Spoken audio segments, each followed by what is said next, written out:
अस्सलामुअलैकुम नाजरीन। सफ़र 3 बजे पठानकोट से गाड़ी अमृतसर की तरफ रवाना हो गई। अमृतसर पहुंचा तो सूरज ढल रहा था, जहां से रात 9 बजे मुझे फ्रंटियर मेल पकड़नी थी। मैं फ़र्स्ट क्लास के वेटिंग रूम में आकर बैठ गया और वहीं मैंने खाना भी मंगवा कर खाया। 8:30 बजे रात फ्रंटियर मेल के डब्बे प्लेटफार्म पर आकर लग गया, तो मैं डब्बे में जाकर बैठ गया। 3-4 सवारियां पहले से बैठी हुई थी। इन्होंने दो सुख मुसाफिर भी थे, जो शक्ल और लिबास से कारोबारी आदमी लगते थे। गाड़ी चली तो एक सेकंड मुझसे बातें शुरू कर दी। सेकंड क्लास में भी बड़ा रश होता है महाराजा, मैं तो हमेशा फर्स्ट क्लास में सफ़र करता हूँ। आप कहाँ जा रहे हैं? मैंने उसे बताया कि अम्बाला जा रहा हूँ। आप वहाँ क्या काम करते हैं? आप तो पंजाबी लगते हैं। मैंने कहा, हाँ, मैं जलंधर का रहने वाला हूँ। कारोबार के सिलसिले में अमृतसर आया था और अब अम्बाला जा रहा हूँ।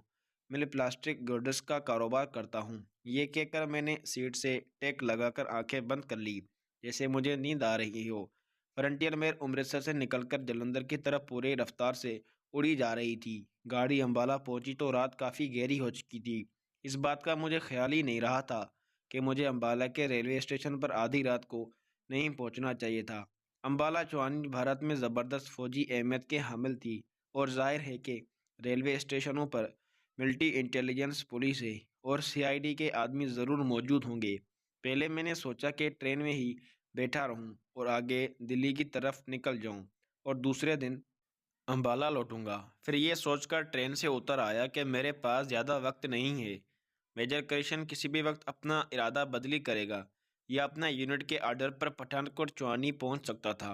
अम्बाला शहर के रेलवे स्टेशन का प्लेटफार्म काफ़ी कशादा तौर और बारौनक था, पर मुसाफिर ट्रेन से उतर रहे थे और चढ़ भी रहे थे। उसी भीड़ में ब्रीफ के सामने में फर्स्ट क्लास के खाली वेटिंग रूम में आ गया। दीवार के साथ पुरानी तर्ज का दीवान पड़ा था। मैं उस पर त्रास हो गया। फ्रंटियर मेल कुछ देर ठहरने के बाद रवाना हो गई। प्लेटफार्म पर आहिस्ता आहिस्ता शोर कम हो गया, फिर सन्नाटा सा छा गया। वेटिंग रूम का दरवाज़ा खुला और रेलवे का एक वर्दी पोस्ट टिकट चेकर अंदर आया और बोला, शर्मा जी, गाड़ी तो निकल गई। मैंने आंखें बंद कर रखी थी और ये जाहिर कर रहा था जैसे मैं सो रहा हूँ। तो उसकी आवाज़ पर मैं हड़बड़ा कर उठा और बोला, क्या फ्रंटियर मेल निकल गई? ओ भगवान, इस नींद का बुरा हो। टिकट चेक कर बोला, अब आपको सुबह 8 बजे वाली गाड़ी मिलेगी। कहाँ जा रहे थे? मैं दिल्ली जा रहा था। मैं फिर यह हकीकत भूल गया था कि मेरे जेब में अमृतसर से अम्बाला तक का फर्स्ट क्लास टिकट है और दिल्ली जाने के लिए मैंने अम्बाला शहर से फर्स्ट क्लास का कोई टिकट नहीं खरीदा था। मगर मैं अपने आप को शक के अहकामात से बचाने के लिए नातजुर्बाकारी की वजह से झूठ पर झूठ बोलने जा रहा था। मैंने दिल में सोच लिया था कि अगर टिकट चेकर को मालूम हो गया कि मेरे पास दिल्ली का टिकट नहीं है तो उन्हें कहूँगा। जिस वक्त मैं टिकट रूम में आकर लेटा था, उसी वक्त टिकट घर बंद था। टिकट घर चेकर बाथरूम में चला गया था।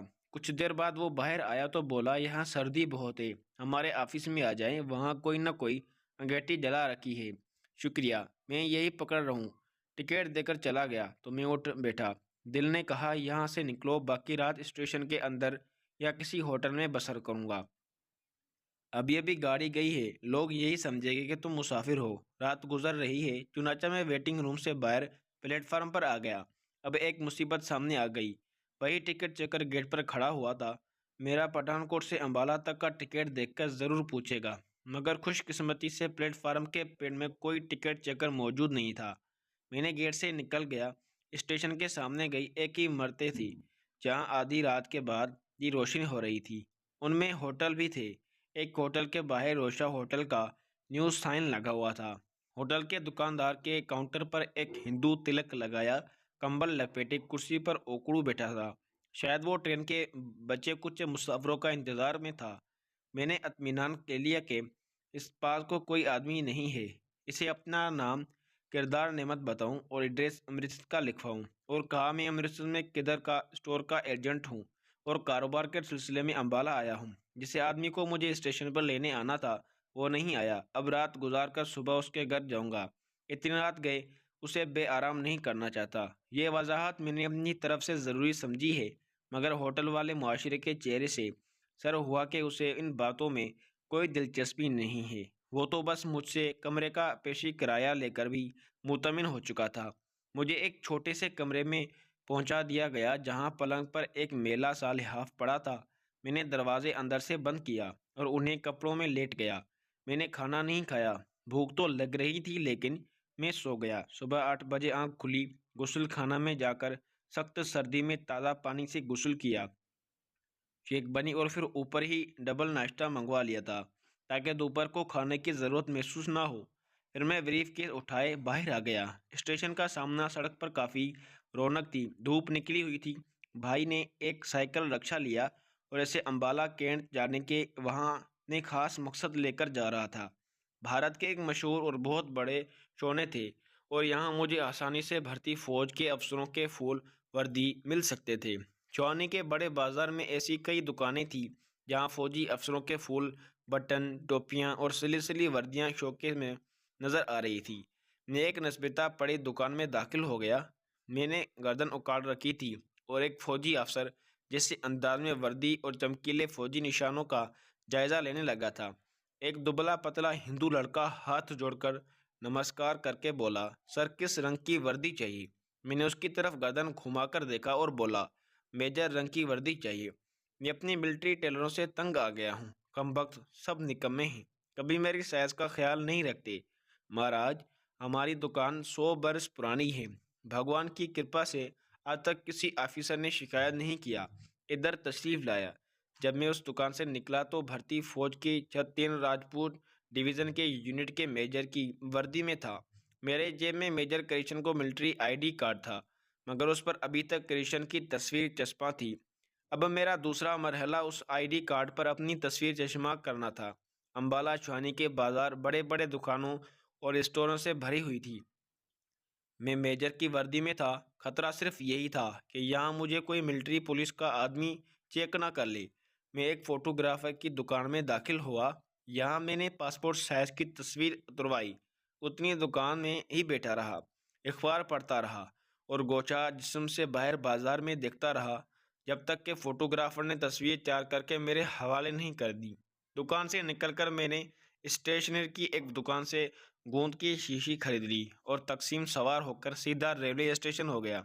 मुझे इस टिकट चक्कर का ख्याल आया जिसने रातों से बातें की थी, मगर वो वहाँ नहीं था। मैंने पठानकोट तक फर्स्ट क्लास का टिकट लिया और वेटिंग रूम में आकर बैठ गया। बाथरूम खाली था। 2-3 मुसाफिर अपना सामान रख के बैठे थे। मुझे देखकर इन्होंने हाथ जोड़कर नमस्कार किया। मैंने भी हाथ जोड़कर जवाब दिया। बाथरूम में दाखिल होकर अंदर से दरवाज़ा बंद कर लिया। रिप के सिंगार मेज़ पर रखा। जेब में करशन को शनाख्ती कार्ड निकालकर उसकी तस्वीर का टुकड़े टुकड़े करके बहा दिए। उसकी जगह अपनी तस्वीर गोंद से अच्छी तरह चिपकाइए।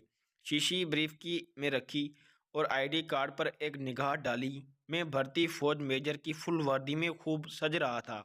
नीचे मेरा नाम मेजर कृष्ण लिखा था और कमांडिंग ऑफिसर के दस्तक भी मौजूद थे। अब मेरा नाम केवल कृष्ण था। इसके पठानकोट जोड़ी में ट्रांसफ़र के आर्डर हो चुके थे, मगर वो मेडिकल ग्राउंड पर छुट्टी लेकर डलहौजी में अपनी नकली बीवी के साथ अपनी सेहत पहाड़ कर रहा था।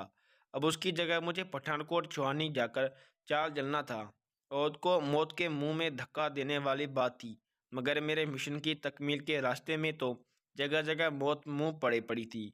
मैं बाथरूम से निकला और एक कुर्सी पर बैठकर हिंदी अखबार पढ़ने लगा। मैं हिंदी पढ़ लिख सकता था। अखबार की खबरों से मालूम हुआ कि मशरक़ी पाकिस्तान में गड़बड़ हुई और हुकूमत के खिलाफ मुजाहरों में ज़बरदस्त इजाफा हुआ है और भारतीय अफवाज और हुकूमत गहरी तशवीश की नज़र से सूरत हाल का जायज़ा ले रही है। इतने में दिल्ली से अमृतसर जाने वाली गाड़ी आ गई। दूसरे मुसाफिरों के साथ मैं भी वेटिंग रूम से निकलकर फर्स्ट क्लास के डब्बे में दाखिल हो गया। प्लेटफार्म पर इरसाल अखबार किताबें बेचने वाला आ गया। मैंने उससे अंग्रेज़ी का एक रिसाला ख़रीदा और उसे खोलकर पढ़ने लगा, मगर मैं प्लेटफार्म का भी जायज़ा ले रहा था। बंद गेट के पास मिलिट्री पुलिस के 2 आदमी चाक चौबंद खड़े हर आने वाले जाने को खोल रहे थे। खुदा खुदा करके गाड़ी चली तो मैंने सूखा सांस लिया। अमृतसर से मुझे पठानकोट के लिए गाड़ी बदलना थी। अमृतसर में दयानत खतरा मुंह खोले मेरा मुंतज़िर था और वो खतरा स्मगलर करोंडिया का था। अगर इत्तेफाक से वो अमृतसर रेलवे स्टेशन पर मौजूद हुआ तो मुझे पहचान लेगा और अपनी गिरफ्तारी के खौफ से अगर मुझे पुलिस के हवाले ना करे तभी वो मुझे ब्लैकमेल करके अपने साथ चलने पर मजबूर कर सकता था। ट्रेन शोर मचाती, छोटे छोटे स्टेशन छोड़ती अमृतसर की तरफ भागी चली जा रही थी। आखिर अमृतसर का स्टेशन आ गया। मैंने खिड़की से प्लेटफार्म पर नज़र डाली। फार्म पर मुसाफिरों का रश में, इस भीड़ में फर्स्ट क्लास के इंतज़ार गाह में अगर बैठ गया और रिसाला खोलकर बज़ाहिर इसके मुतालिक महुआ हो गया। उस वक्त परेशानी का एक शदीद एहसास ने मुझे फेर लिया। मैंने महसूस किया कि पाकिस्तान से यहाँ आकर और इस हिंदू मेजर का रूप धार कर सख्त गलती की है। मैंने अपने आप को भयानक खतरों में डाल दिया है। किसी भी वक्त मेरा भांडा फूट सकता है और फिर भारतीय जेलों के अजियत का एक तवील है और जानलेवा सिलसिला होगा और मैं मर भी नहीं सकूंगा और जिंदा लोगों में भी शुमार नहीं हो सकूंगा। एकदम से मेरे हाथ को ठंडे हो गए। दिल ने कहा, फौरन यहाँ से भाग चल, किसी होटल में जाकर वर्दी उतारकर फेंको, आम से कपड़े पहनो, करंडिया स्मगलर के पास जाकर माफ़ी मांगो, कोई मन गढ़ंत कहानियों से सुना, बाकी बचे हुए रुपए उसके हवाले कर दो और उसकी मदद से इंडिया का बॉर्डर क्रॉस करके अपने प्यारे वतन पहुंचकर इत्मीनान की ज़िंदगी बसर करूं। ये इतना ताकतवर एहसास था कि मैं रिसाला एक तरफ रख कर उठ खड़ा हुआ, सीधा बाथरूम में गया। आईने में अपना अक्स देखा। मैं भारतीय फौज का मेजर था। अचानक ख्याल की एक और मौज उठी जो पहली मौज से ज़्यादा ताकतवर थी। अगर मुझे यहाँ से भागना ही था तो यहाँ क्यों आया था? इतने मंसूबेबंदी किसने की थी? इतने मसब क्यों उठाए थे? इतने खतरे की उम्र लिए थे?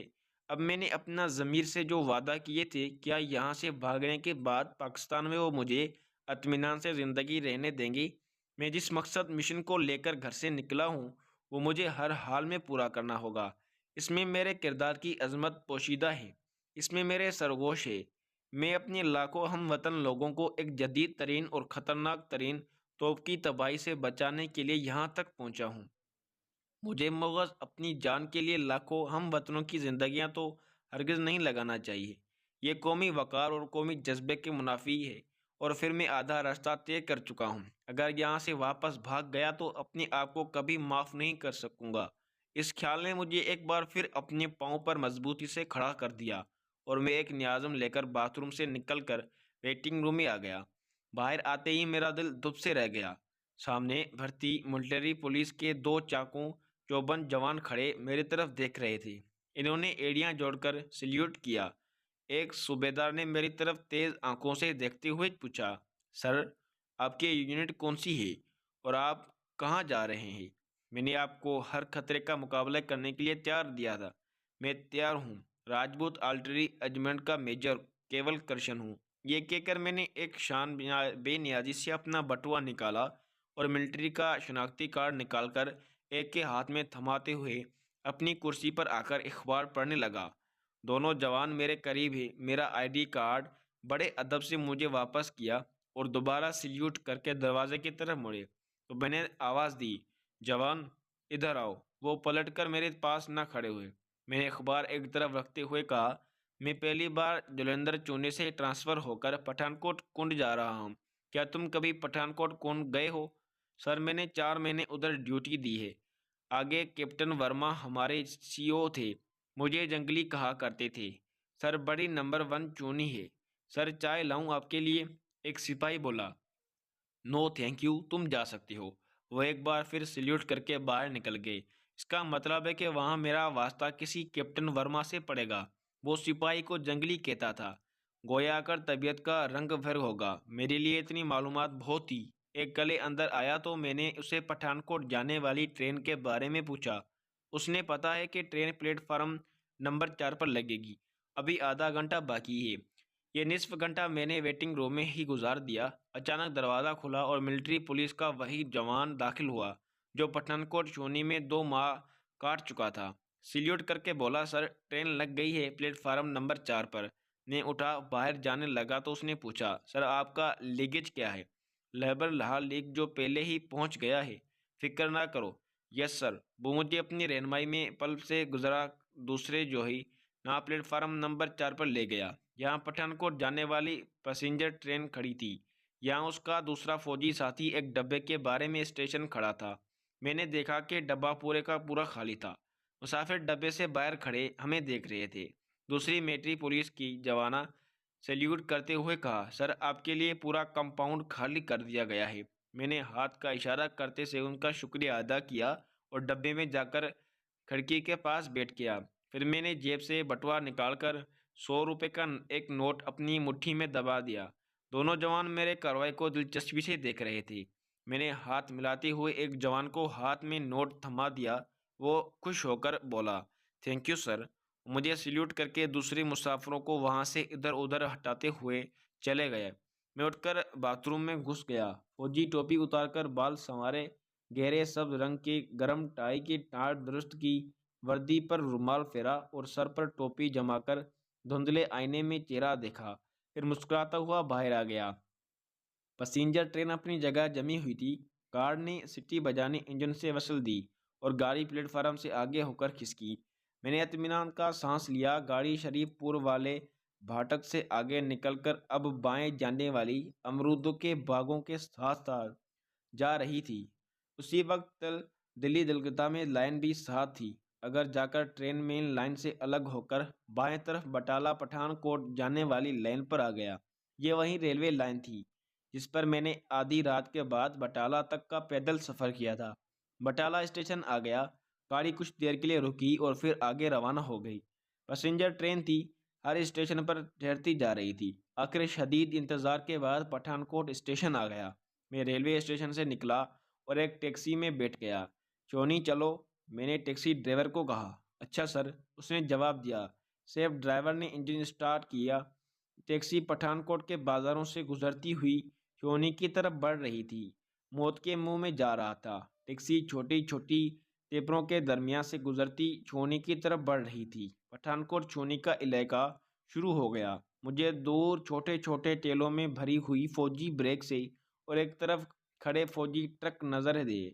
बेवर के दरमियान एक जगह रेजिमेंट का परचम लहरा था। दोपहर को 2 बजे थी।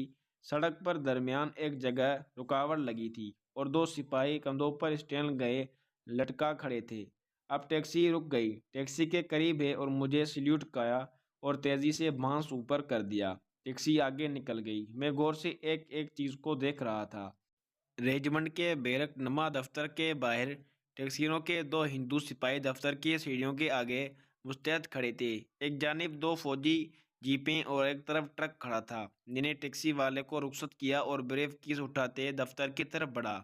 दोनों फौजी ने मुझे सल्यूट किया और अपनी जगह पर इसी तरह अटेंशन खड़े रहे और रेजिमेंट ऑफिस का दरवाज़ा बंद था। मैं बड़े शान और एतमाद से सीढ़ियाँ चढ़ता हुआ बरामदे में आया और दरवाजे पर आस्ते से दस्तक दिया। बाहर कैप्टन बिल्डर राम वर्मा के नेम प्लेट लगी हुई थी। मैं समझ गया कि यही वही कैप्टन वर्मा है जिसका जिक्र अमृतसर के रेलवे स्टेशन पर मिलिट्री पुलिस का जवान ने किया था। यस कामिन, अंदर से आवाज़ आई। मैं अंदर दाखिल हो गया। छोटा सा कमरा बिजली के हीटर से गर्म रहता था। मेरी वर्दी और रैंक देखते ही पुख्ता उम्र का गोल मटोल हिंदू कैप्टन वर्मा जल्दी से उठ खड़ा हुआ। उसने खटाक से सल्यूट किया और बोला, सर। मैंने मुस्कुराते हुए कहा, तुम कैप्टन वर्मा हो? I am sure sir. Yes sir. Captain Verma के चेहरे पर मुस्कुराहट आ गई। Please take a seat. मैं कुर्सी पर बैठ गया। वो अभी तक खड़ा था। मैंने उसकी तरफ उंगली से इशारा करते हुए कहा, एट इज़ कैप्टन। वो थैंक यू कहता हुआ बैठ गया। अब वो यह मालूम करने को बेताब था कि मैं कौन हूँ और छोने में क्या करने आया हूँ। और उसने मेरे कंधे पर मेजर के ओहदे का फूल और ग्राउंड के नीचे हर तरह का मोनोग्राम पढ़ लिया था। मैं मेजर केवल कर्शन हूँ। 13वीं राजपूत आर्टिलरी कैप्टन वर्मा खिड़ाकर खड़ा हो गया।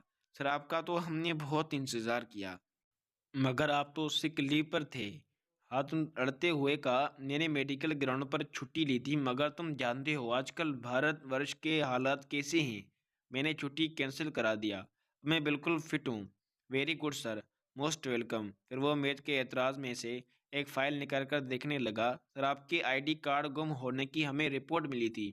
मेन रंग टेक्टिक फिर बोला, हंसकर बोला, oh yes, my good luck. कोई ही आईडी कार्ड मेरे बेडरूम के क्लोजर से मिल गया है। ये देखो। मैंने बटुए से मेजर कृष्ण वाला कार्ड निकालकर कैप्टन वर्मा की तरफ बढ़ाया। इस पर मेरी तस्वीर चिपकाई थी। थैंक यू गुड सर, मगर आपने रिपोर्ट नहीं किया। अभी हमारी रिपोर्ट लिख लो और जलंधर करंट हमारे रेजिमेंट को भी इन्फॉर्म कर दो। जारी है। दोस्तों मज़ीद देखें किस्त नंबर 5 में। अगर आपको ये वीडियो अच्छी लगी तो वीडियो को लाइक और हमारे चैनल को सब्सक्राइब लाजमी करिएगा। Thank you for watching.